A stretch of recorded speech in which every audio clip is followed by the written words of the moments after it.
Hello, good morning everyone. I am Vinod Singh and welcome to the current exam. आज की class में हम 10 अप्रैल का करंट अफेयर्स कवर करेंगे, जिसमें आरबीआई ने भी हाल ही में रेपो दर को कम कर दिया है, पंचायत उन्नति सूचकांक जारी हुआ है, आईओसीएल ने पेट्रोकेमिकल कॉम्प्लेक्स की स्थापना की है और जीआई टैग दिया गया है बिलोबैट, नमदा और गब्बा, जो कि जम्मू कश्मीर से संबंधित है। कलाम हैंडेड इंजन का सफल परीक्षण किया गया है, ठीक है। और बिम्स्टेक कृषि सम्मेलन का तीसरा संस्करण आयोजित किया गया है। तो इन सब के बारे में हम डिस्कस करने वाले हैं। तो चलिए शुरू करते हैं। क्वेश्चन नंबर 1, हाल ही में आरबीआई द्वारा निर्धारित की गई रेपो दर कितनी है, ठीक है। देखो आरबीआई अभी क्या करता है, आरबीआई में अच्छा रेपो दर ये सब निर्धारण करता कौन है, पॉलिसी कौन बनाता है। तो आरबीआई में पॉलिसी बनाने वाला कौन है, मौद्रिक नीति समिति, एमपीसी समिति जिसको कहते हैं, है ना। तो मौद्रिक नीति समिति, तो मौद्रिक नीति समिति, इसको आपको ध्यान रखना है, बहुत ही इंपॉर्टेंट समिति होती है ये आरबीआई के अंदर। इसको हम शॉर्टकट में मॉनेटरी पॉलिसी कमेटी के नाम से, एमपीसी के नाम से जानते हैं, ठीक है। तो ये आपको ध्यान रखना है। तो मौद्रिक नीति समिति है, किसकी सिफारिशों के आधार पर इसकी स्थापना हुई थी, तो उर्जित पटेल कमेटी की सिफारिशों के आधार पर इसकी स्थापना हुई। तो इस कमेटी ने क्या कहा कि उसने कहा जो ये मुद्रास्फीति, तो मुद्रास्फीति या जिसको क्या कहते हैं इन्फ्लेशन होगी, इन्फ्लेशन हमारी कितनी होनी चाहिए, 2% से 6% के बीच होना चाहिए, ना तो 2% से कम ना ही 6% से ज़्यादा होनी चाहिए। तो ये इन्होंने बाउंडेशन रखी।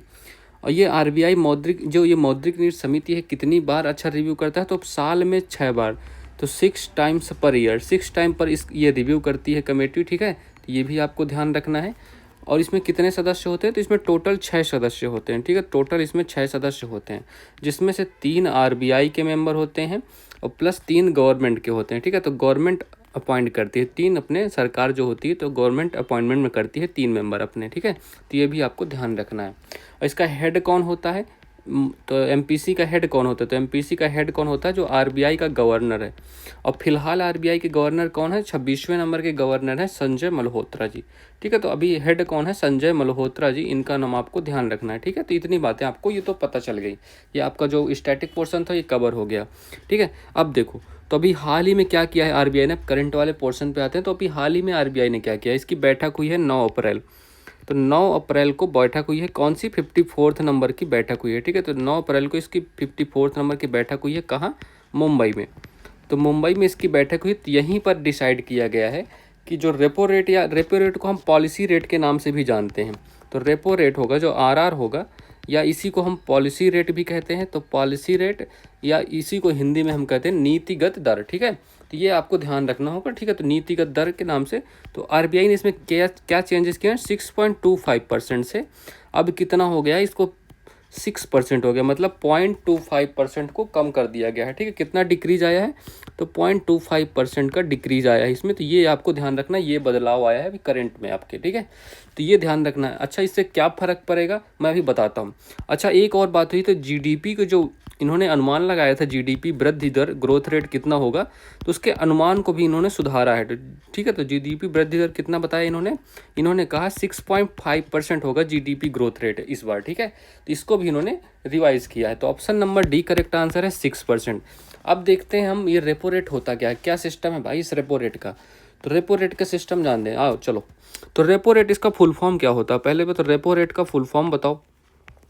तो रेपो रेट का फुल फॉर्म होता है रिपर्चेजिंग ऑप्शन रेट, ठीक है। तो रिपर्चेजिंग ऑप्शन रेट, ये इसका फुल फॉर्म होता है, ठीक है। तो ये आपको ध्यान रखना है, ये पूछा जा सकता है एग्जाम में, ठीक है। तो repurchasing option rate repo rate का फुल फॉर्म हो गया, ठीक है। तो इसमें क्या होता है, देखो जो अगर ये आरबीआई है आपका, ठीक है, तो ये आरबीआई है, ये यहाँ पे आपका बैंक है, ये आपका, ठीक है, जो भी ये बैंक है आप जिसमें आपका खाता हो, ठीक है, ये बैंक है आपका, और ये हम खुद हैं, ठीक है। तो ये हम खुद हैं, तो ये आपको ध्यान रखना है, ठीक है। तो अब देखो अब क्या सिस्टम है, तो आरबीआई, अब रेपो रेट जानना है हमें। तो आरबीआई जब लोन देता है, ठीक है, आरबीआई बैंक को लोन दे रहा है, तो आरबीआई बैंक को लोन देता है, तो ये जिस रेट पर, तो जिस दर पर देता है, जिस दर मतलब जो भी इंटरेस्ट रेट आरबीआई लेता है, तो जिस दर पर आरबीआई बैंक को लोन देता है, ठीक है, आरबीआई बैंक को लोन देता है, तो उसे क्या कहते हैं, उसे रेपो रेट कहते हैं, ठीक है। तो ये होता है हमारा रेपो रेट, ठीक है। तो आरआर यही कहलाता है। मतलब यार, अगर मैं आरबीआई हूँ, तुम बैंक हो, मैं तुम्हें जिस इंटरेस्ट रेट पे तुम्हें पैसा उधार दूंगा वही होता है रेपो रेट। ठीक है, समझ गए ना। तो आरबीआई देखो, बैंकों का बैंक होता है आरबीआई। तो आरबीआई अपने छोटे मोटे बैंकों को पैसा उधार देता है और कहता है भैया तुम 100 रुपये लो, लेकिन एक साल बाद मुझे 105 रुपये चाहिए। तो मतलब 5% जो हो गई ना, तो वो रेपो रेट हो गई। गेट इट ना। चलो ठीक है, अब देखो, अब बैंकों को इसी को हमने कम कर दिया है। मतलब बैंकों ने अपना पैसा, मतलब जो इंटरेस्ट रेट या रेपो रेट लेता था बैंक, आरबीआई लेता था, उसको इन्होंने कम कर दिया। तो अब भैया तुम्हें कम ब्याज देना पड़ेगा, तो पैसा ज़्यादा उधार लोगे, तो बैंक पैसा ज़्यादा निकालेंगे। ठीक है, बैंक ज़्यादा पैसा निकालेंगे तो बैंक हमें भी पैसा ज़्यादा देंगे। मतलब बैंकों के पास पैसा ज़्यादा होगा तो हम भी पैसे बैंक से ज़्यादा लेंगे, तो बैंक भी तो कम करेगा ना। तो अब हमारे पास पैसा ज़्यादा आएगा तो हम मार्केट में पैसा ज़्यादा डालेंगे। तो हम कहाँ डालेंगे? मार्केट में पैसा डालेंगे। तो मार्केट में जो मनी होगा ना, मार्केट में पैसे की आवाजाही बढ़ेगी। ठीक है, तो ये इससे ये फर्क पड़ने वाला। अब इससे आपको क्या प्रभाव पड़ेगा? एक तो आपको लोन सस्ता मिलेगा, लोन सस्ता मिलेगा तो आप पैसा ज़्यादा उड़ाओगे। ठीक है, जिससे आप कार लोन लोगे, कार या होम लोन जो भी लेने वाले हो, तो वो सस्ता पड़ने वाला है आपको। जो ईएमआई में आप फ़ोन वगैरह खरीदते हो, सामान खरीदते हो, वो भी सस्ता होने वाला है आपको इससे। ठीक है, और मार्केट में, एक तो मैंने बताया, मार्केट में मनी का आदान प्रदान बहुत ज़्यादा बढ़ जाएगा। ठीक है, तो महंगाई तो होने वाली है। ठीक है, अभी देखो 8वां वेतन आयोग भी आने वाला है, तो देखो अब बहुत कुछ होने वाला है, आप लोग समझ के रहिएगा। तो देखो मार्केट में अगर पैसा आएगा, पैसे का आदान प्रदान जितना ज़्यादा होगा तो उतनी ही तो आपकी इकोनॉमी ग्रो होगी ना। तो इकोनॉमी भी इससे ग्रो होने वाली है, समझे। और ऐसा हमने क्यों किया है? देखो ये क्यों किया, हमें एक बात बताता हूँ। एक मेन रीज़न है इसका, सबको पता होगा। ट्रम्प भाई साहब, ट्रम्प। ठीक है, ट्रम्प ने क्या किया है, यूएसए ने क्या किया है, इन हमारी टैरिफ दर, तो यूएसए का जो टैरिफ रेट आया है ना, अभी टैरिफ रेट इन्होंने लॉन्च किया है अपना टैरिफ रेट। उससे क्या हुआ था, मंदी आने की संभावना थी, तो मंदी दर होने की संभावना थी। इसको हमने टैकल करने के लिए ये किया है। ठीक है, मतलब कि थोड़ा बहुत तो कम प्रभाव पड़े हम पे। ठीक है, तो ये मेन रीज़न है। ठीक है आपका, तो समझ गए ना रेपो रेट किसे कहते हैं। आरबीआई जिस रेट पे बैंक को पैसा देता है उसको हम कहते हैं रेपो रेट। तो यही मेन है। ठीक है, और बाकी कुछ और रेट होते हैं वो भी लिख लो। देखो बैंक रेट होता है। ठीक है, तो बैंक रेट कितना है अभी फिलहाल? बैंक रेट है आपका 6.25%। ठीक है, 6.25% है। और CR, कैश रिजर्व रेशियो, ये कितना है? 4%। अच्छा देखो, एक मैं आपको सार्वभौमिक सत्य बात बताता हूँ, हमेशा ये लागू होगा। तो जो बैंक रेट होगा हमेशा ज़्यादा होगा रेपो रेट से, और जो रेपो रेट होगा हमेशा ज़्यादा होगा रिवर्स रेपो रेट से। ठीक है, देखो ये हमेशा के लिए सत्य बात है, इसको आप कहीं भी लिख लो। क्योंकि देखो बैंक रेट अभी क्या है, बैंक रेट कितना है? बैंक रेट है 6.25%। ठीक है, रेपो रेट कितना है? 6% है, और रिवर्स रेपो रेट क्या है? 3.35%। ठीक है, तो ये आपको ध्यान रखना है, ये एक फैक्ट है, इसको याद रखिएगा। ठीक है, तो आपका क्लियर हो गया ना रेपो रेट वाला सिस्टम। चलिए क्वेश्चन नंबर 2।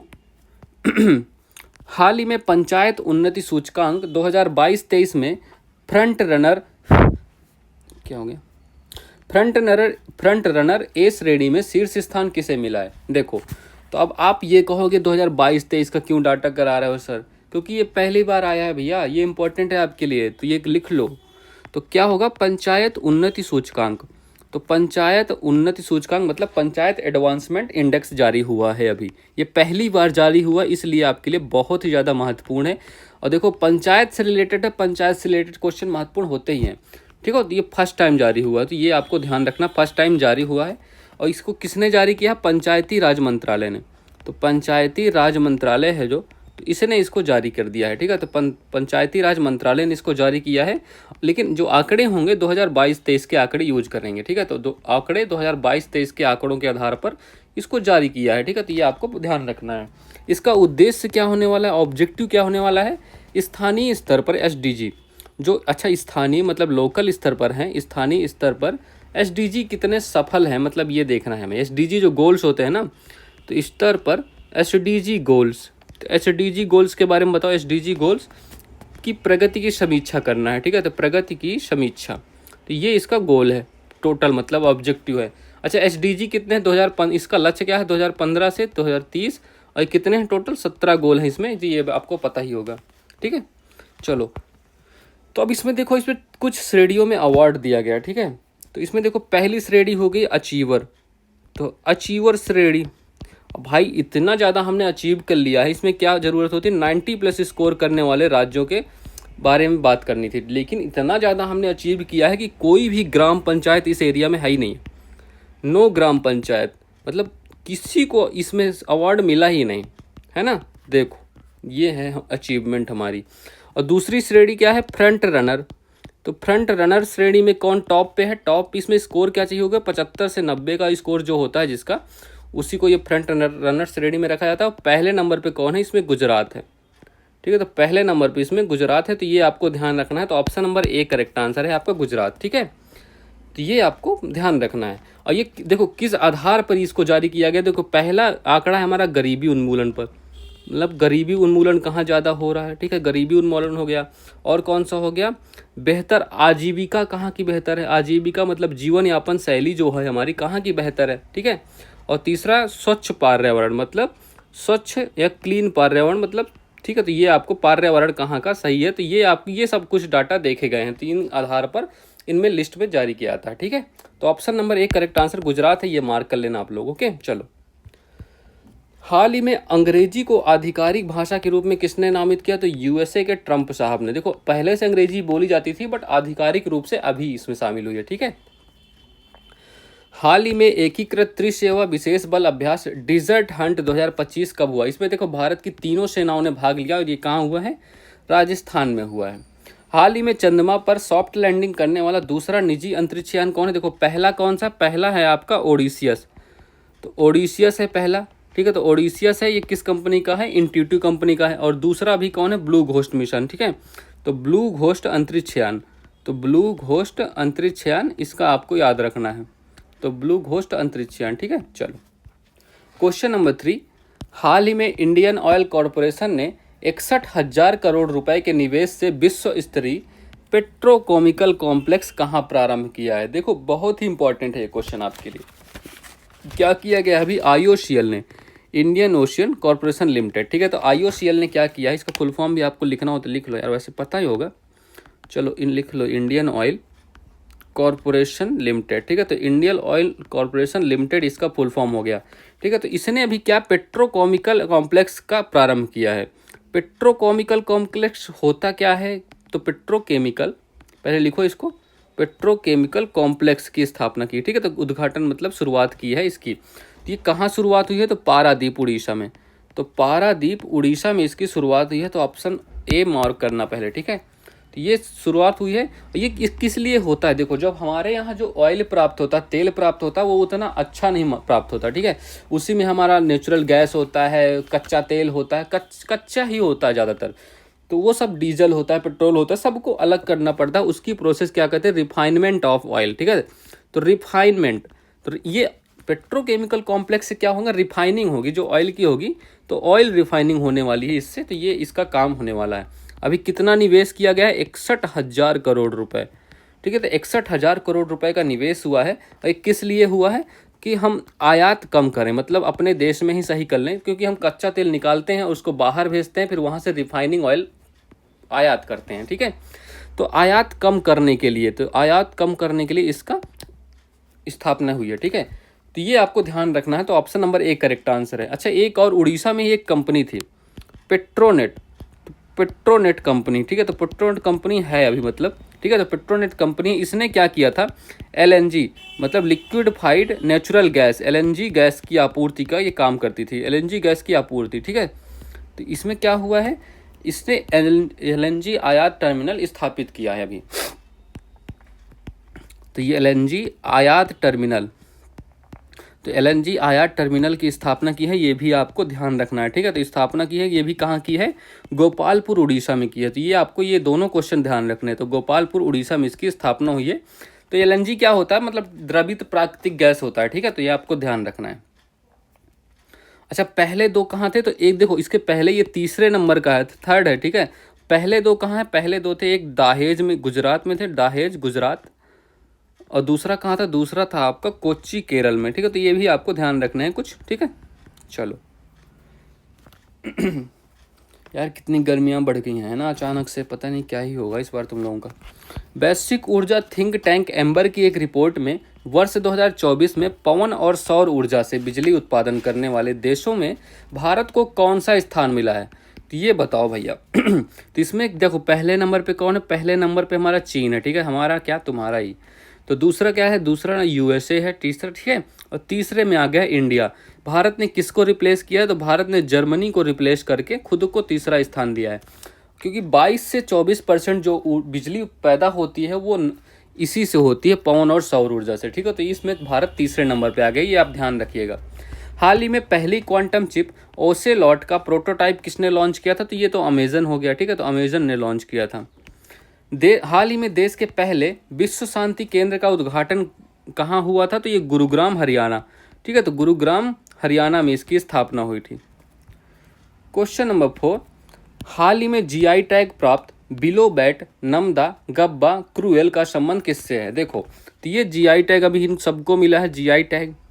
देखो इस जीआई टैग से क्या क्वेश्चन आएगा, ये क्या है, ठीक है, ये क्या है और कहाँ से संबंधित है, बस इतना। और जीआई टैग से क्या ही पूछा जाएगा। तो अभी देखो, अभी जम्मू कश्मीर के कुछ उत्पादों को जीआई टैग मिला है। देखो पहला कौन सा हो गया? पहला हो गया नमदा, ठीक है, तो नमदा हो गया। दूसरा कौन सा हो गया? दूसरा हो गया गब्बा, दूसरा गब्बा हो गया। तीसरा कौन सा है? Below bat. तो बिलो क्या होता है? बिलो एक प्रकार की लकड़ी है, ठीक है, तो बिलो बैट हो गया। और तीसरा कौन सा हो गया? क्रूएल, ठीक है, तो क्रूएल हो गया। तो ये आपको ध्यान रखना है, ठीक है। तो अब देखो ये हैं क्या, ये लिख लो, ये महत्वपूर्ण है। तो नमदा और गब्बा तो क्या है? ये एक प्रकार की हस्तशिल्प गलीचे हैं, मतलब हाथ से बुने हुए। तो हस्तशिल्प गलीचा समझते हो? गलीचे, तो गलीचा कोई समझता है? किसी को गांव से रिलेटेड जो लोग होंगे गलीचे समझते होंगे, मतलब कारपेट जो होता है ना आपका, रेड कारपेट सुना होगा आपने, कारपेट होते हैं हाथ से बुने हुए। बिलो बैट क्या है? बिलो एक प्रकार की लकड़ी है, बिलो हल्की लकड़ी है, ठीक है। तो ये क्या है? हल्की लकड़ी, इसके बैट बनाए गए, जो क्रिकेट बैट होता है, ये देखो, ये आप देखो, ठीक है, बिलो बैट, ठीक है, तो हल्की लकड़ी के बैट बनाए गए, तो ये इनको बिलो बैट कहते हैं। ये भी जम्मू कश्मीर से संबंधित है, ठीक है। चलो, और क्रूएल क्या है? क्रूएल क्या है? तो क्रूएल एक प्रकार का ओवर कोट है, मतलब जिसके ओवर जो ऊपर से कोट पहना जाता है ना, तो उससे कोट बनाए जाते हैं, तो क्रूएल कोट, ठीक है, तो ये भी आपको ध्यान रखना है, ठीक है। चलो, अच्छा, और जम्मू कश्मीर के और किन प्रोडक्ट्स को मिला है? तो एक शिकारा, जो डल झील में शिकारा सुने हो? शिकारा, तो डल झील में जो टैक्सी देवदार की लकड़ी की बनती है ना, तो डल झील में टैक्सी सर्विस है ये, तो डल झील टैक्सी सेवा है, तो टैक्सी सेवा, ठीक है, तो ये कहाँ? देवदार की लकड़ी की बनती है, ये भी आपको ध्यान रखना, देवदार लकड़ी की बनती है, ये आपको ध्यान रखना है। और पश्मीना ऊन भी यहीं को मिला है, पश्मीना ऊन, तो पश्मीना ऊन हो गया।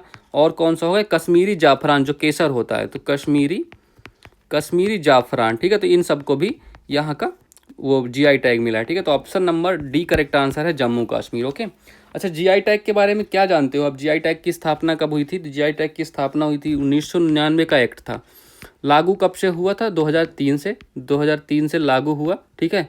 और पहला जीआई टैग किसे मिला था? 2004 में। तो पहला जीआई टैग 2004 मिला। फर्स्ट जो किसको मिला था? दार्जिलिंग की चाय को, ठीक है, दार्जिलिंग की जो चाय है वेस्ट बंगाल, तो दार्जिलिंग चाय, इसको मिला था पहला जीआई टैग, ठीक है। तो ये आपको ध्यान रखना है। कितने सालों के लिए दिया था? 10 सालों के लिए। और जो आपका पेटेंट होता है वो कितने सालों के लिए दिया था? पेटेंट जो होता है ना, तो वो 20 सालों के लिए दिया था, ठीक है, तो ये भी आपको ध्यान रखना है। चलो, हाल ही में 10,000 वर्षों से मृत हिमयुग के डायर वुल्फ का जन्म कहाँ हुआ? कहाँ पुनर्जीवित किया गया? देखा ये आपने, इसको कहाँ देखा है? अच्छा, इसको मूवीज में देखा होगा आपने, game of thrones, GOT movie जो थी ना, गेम ऑफ थ्रोन्स मूवी में आपने इसको खूब देखा होगा, ठीक है। तो इसको अभी इसके जीवाश्म से पुनः इसको जीवित किया गया 10,000 साल बाद। कहाँ, किसने किया? यूएसए के वैज्ञानिकों ने किया है। इसमें किस तकनीक का प्रयोग किया गया? क्रिस्पर।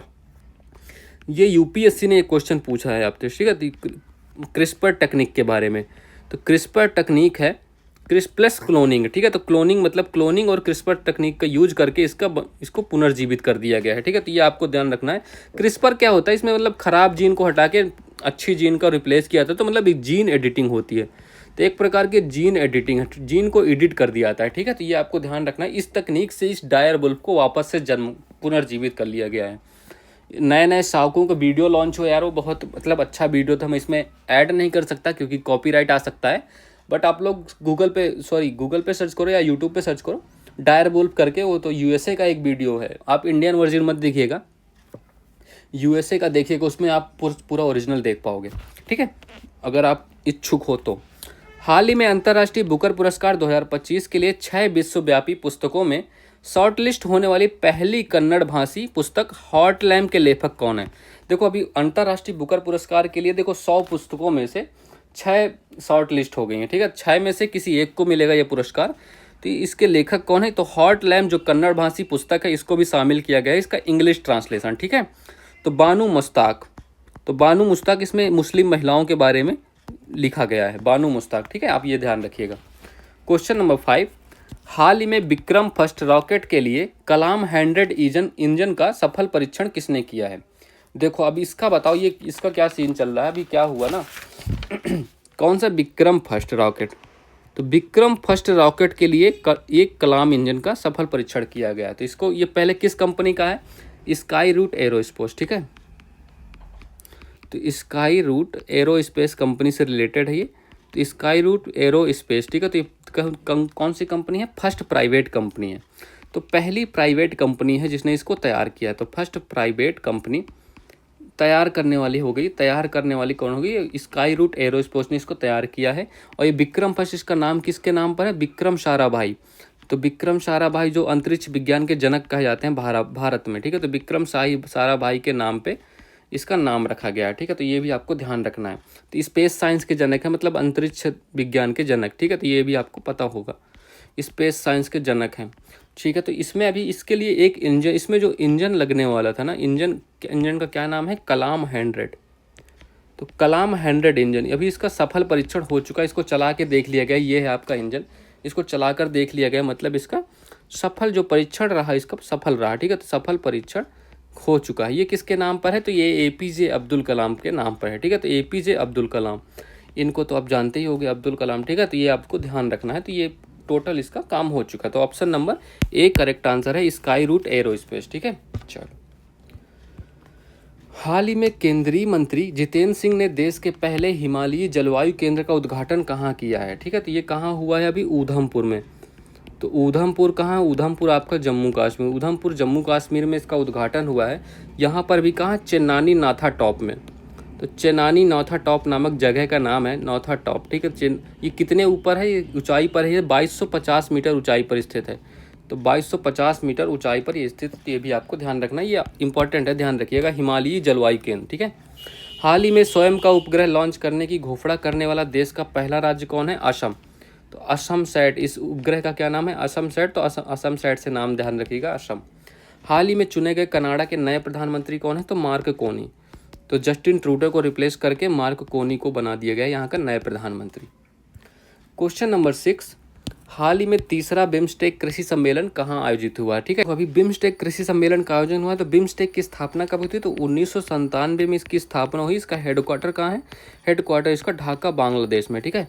इसमें टोटल कितने देश हैं, टोटल इसमें 7 देश हैं, ठीक है। तो 7 देश हैं, पहले से 5 थे और 2 अभी ऐड किए गए। तो कौन से 7 देश हैं, एक बांग्लादेश हो गया, इंडिया हो गया, ठीक है, बांग्लादेश, इंडिया, म्यांमार हो गया, तो म्यांमार हो गया, और कौन सा, फिर S से श्रीलंका हो गया, T से थाईलैंड हो गया, ठीक है, थाईलैंड, और कौन सा हो गया बताओ, थाईलैंड, नेपाल एंड भूटान को भी ऐड किया गया बाद में, ठीक है। तो नेपाल प्लस भूटान, तो ये आपको ध्यान रखना है, ये ठीक है, 7 देश आपको याद रखना है, ये कई बार आपने कर चुके हैं वैसे, तो ये आपको पता ही होगा। तो अभी इसके बिम्स्टेक कृषि सम्मेलन कहाँ हुआ, तो नेपाल में हुआ। नेपाल में भी कहाँ, यहाँ की राजधानी जो काठमांडू है, तो यहाँ पर बिम्स्टेक कृषि सम्मेलन का आयोजन किया गया, ठीक है, नेपाल काठमांडू में। अच्छा, नेपाल के PM कौन, PM का नाम लिख लो, तो KP शर्मा ओली। तो KP ओली शर्मा, ऐसे भी लिख लो, KP ओली शर्मा इनका नाम है, यहाँ के PM है, ठीक है। तो भारत की तरफ से इसमें किसने भाग लिया, तो भारत की तरफ से भाग लेने वाले कौन है इसमें, कृषि मंत्री कौन है हमारे, तो कृषि मंत्री जो भी शिवराज सिंह चौहान जी ने इसमें भाग लिया, शिवराज सिंह चौहान ने इसमें भाग लिया। तो ये भी आपको ध्यान रखना है, ठीक है। चलो, तो इतनी बातें आपको इसमें ध्यान रखना है, बस हो गया। अच्छा, बिम्स्टेक जो है, तो बिम्स्टेक की 6वीं बैठक अभी हाल ही में कहाँ हुई, तो 6th बैठक कहाँ हुई थी, अभी ये थाईलैंड में, अभी प्रधानमंत्री साहब गए थे, थाईलैंड में हुई।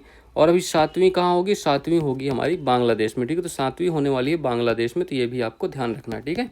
चलो, अभी एक क्वेश्चन और यहीं पर लिख लो, यहीं पर नोट कर लो, भारत और UK का, तो भारत प्लस UK का आर्थिक वित्तीय वार्ता हुई है, क्या हुई है, आर्थिक एंड वित्तीय वार्ता, ठीक है। तो आर्थिक एंड वित्तीय वार्ता हुई है, इसमें ये कहाँ हुई है, तो ये लंदन में हुई है और इसमें भाग लेने वाले कौन है भारत की तरफ से?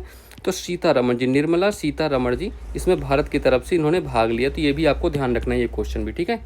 तो ऑप्शन नंबर कौन सा करेक्ट आंसर है? कहाँ हुई? नेपाल में हुई है। तो option number D correct answer है, बिम्स्टेक कृषि सम्मेलन नेपाल, ठीक है। तो ये वहीं से सीधे लाइव प्रसारण हो रहा है। चलो, हाल ही में संयुक्त राष्ट्र महासभा ने अंतर्राष्ट्रीय आशा दिवस कब मनाने की घोषणा की थी? तो 21 जुलाई को। तो 21 जुलाई को अंतर्राष्ट्रीय आशा दिवस मनाया जाएगा हर साल। हाल ही में पीएम मोदी को किस देश के सर्वोच्च नागरिक पुरस्कार the grand commander of the Indian ocean से सम्मानित किया गया? तो ये मॉरिशस, ठीक है। तो मॉरिशस का ये सब सर्वोच्च पुरस्कार है। ज्ञान भारतम मिशन का शुभारंभ किसने किया है? तो ये संस्कृति मंत्रालय ने इसका शुभारंभ किया है। तो ये भी आपको ध्यान रखना है, ठीक है। तो संस्कृति मंत्रालय, ओके। चलो, so that's all for this class. Please यार तुम लोग लाइक कर देना, शेयर तो कर ही दोगे अपने दोस्तों को, और सब्सक्राइब कर देना, ठीक है। चलो, so that's all for this class. Have a good day and thank you everyone.